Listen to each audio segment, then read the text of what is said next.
ଖବର ଆଜିର 13 ଅକ୍ଟୋବର ରବିବାର। ଦକ୍ଷିଣ ପଶ୍ଚିମ ମୌସୁମୀ ବାୟୁ ଓଡ଼ିଶାକୁ ଫେରିଯାଉଛି।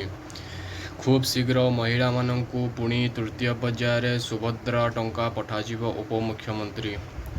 ସୁଭଦ୍ରାରେ ଭୁଲ ହେଲେ ଫୋନ୍ ଯିବ ବ୍ଲକ ସ୍ତରରେ ଯାଞ୍ଚ ହେବ। ଅଙ୍ଗନବାଡ଼ି କର୍ମୀ ସବୁ କାମ ଛାଡ଼ି ହିତାଧିକାରୀଙ୍କୁ ଘରକୁ ଯିବେ। ବଜାରରେ ପରିବା ଦାମ ଆକାଶଛୁଆଁ, କିଲୋ 80 ଟଙ୍କାରୁ ଆରମ୍ଭ। ପୁରୀ ଶ୍ରୀମନ୍ଦିରରେ ରକ୍ତଛିଟା, ମହାପ୍ରଭୁଙ୍କର ହେଲା ମହାସ୍ନାନ। କମିଶନରେଟ୍ ପୋଲିସର ଅପରେସନ୍ ତ୍ରିଭୁଜ ଆରମ୍ଭ। ଭିଡ଼ ନିୟନ୍ତ୍ରଣ ଓ ଅପରାଧୀଙ୍କ ଗତିବିଧି ଉପରେ ନଜର ରହିବ। ଲୋକଙ୍କ ଉପରେ ଖୋଲିଲା ଜୟରାଜ ପ୍ରସାଦ ମାଙ୍କ ଲାଠି ପୂଜା କଲେ ରାଣୀ। ଜୟପୁର ରାଜପ୍ରସାଦ ମାଙ୍କ ଲାଠି ପୂଜା କଲେ ରାଣୀ। କଟକ ଗସ୍ତ ସମୟରେ ମୁଖ୍ୟମନ୍ତ୍ରୀଙ୍କ ଘୋଷଣା, କଟକ ହେବ ସ୍ମାର୍ଟ ସିଟି। ନୟାଗଡ଼ ଜିଲ୍ଲାରେ ରୋଗୀଙ୍କ ପାଇଁ ଆମ୍ବୁଲାନ୍ସ ମିଳୁନଥିବା ଅଭିଯୋଗ। ଖତ ହେଉଛି ସାଂସଦ ଉନ୍ନୟନ ପାଣ୍ଠିର ଆମ୍ବୁଲାନ୍ସ।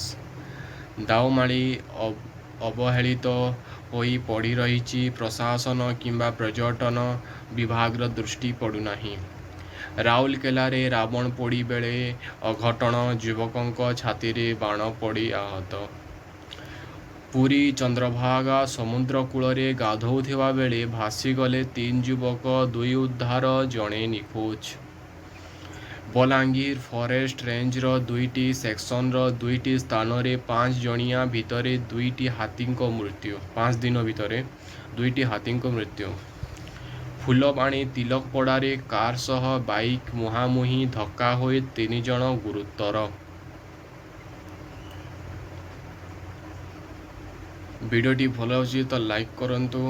ବଣାଇଲେ ଭାରସାମ୍ୟ ହରାଇ ପରିବା ଦୋକାନ ଉପରେ ମାଡ଼ିଗଲା କାର୍, ଦୋକାନୀ ମୃତ୍ୟୁ।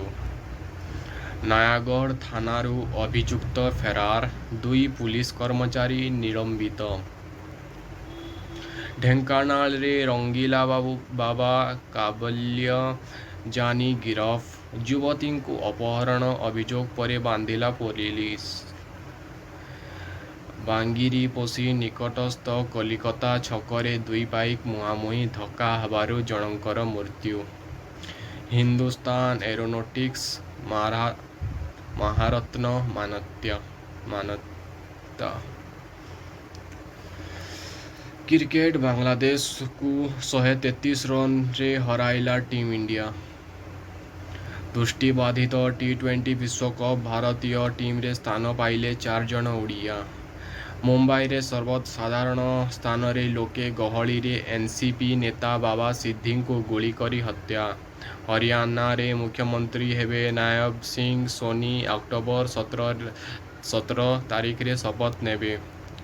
ମୋଟରଯାନ ଆଇନରେ ହେବ ସଂଶୋଧନ। 16 ବର୍ଷ ପୂରିଥିବା କିଶୋର କିଶୋରୀ ଚଲାଇ ପାରିବେ ଇ-ସ୍କୁଟର। ଟ୍ୟାକ୍ସ ଆଦାୟରେ ସଫଳ ହେଲେ ସରକାର। ଡାଇରେକ୍ଟ ଟ୍ୟାକ୍ସ ସଂଗ୍ରହ କରି 18% ବୃଦ୍ଧି। ପାଣ୍ଠିକୁ ଆସିଲା 11.25 ଲକ୍ଷ କୋଟି ଟଙ୍କା। ଓଡ଼ିଆଙ୍କ ପ୍ରଚେଷ୍ଟାରେ ଆମେରିକାର ଡଲାସରେ ହେଲା ଦୁର୍ଗାପୂଜା। ଇରାନ ଉପରେ ଇସ୍ରାଏଲ ଆରମ୍ଭ କଲା ସାଇବର ଆଟାକ୍। ବଦଳୁଛି ବିଶ୍ୱ ପାଣିପାଗ। ସାହାରା ମରୁଭୂମିରେ ପ୍ରବଳ ବର୍ଷା ଓ ବନ୍ୟା। ଆଜି ଦଶମୀ। ଆଜି ଅନ୍ତର୍ଜାତୀୟ ବିପର୍ଯ୍ୟୟ ନ୍ୟୁନୀକରଣ ଦିବସ। ଆଜି ବକ୍ଷ କର୍କଟ ସଚେତନତା ଦିବସ। ଆଜି ଜନ୍ମଦିନ ଅଶୋକ କୁମାର, ନୁସରତ ଫତେ ଅଲି ଖାନ, ଚତୁର୍ଭୁଜ ମେହେର ବୁଣାକାର। ଆଜି ତିରୋଧାନ କିଶୋର କୁମାର, ନିରୁପାୟ ରାୟ। ଇତିହାସରେ ଆଜି 1999 ବାଜପେୟୀ ତୃତୀୟ ଥର ପାଇଁ ପ୍ରଧାନମନ୍ତ୍ରୀ ହେଲେ। 2006 ବାଂଲାଦେଶର ମହମ୍ମଦ ୟୁନିସ୍ ପାଇଲେ ନୋବେଲ ପୁରସ୍କାର।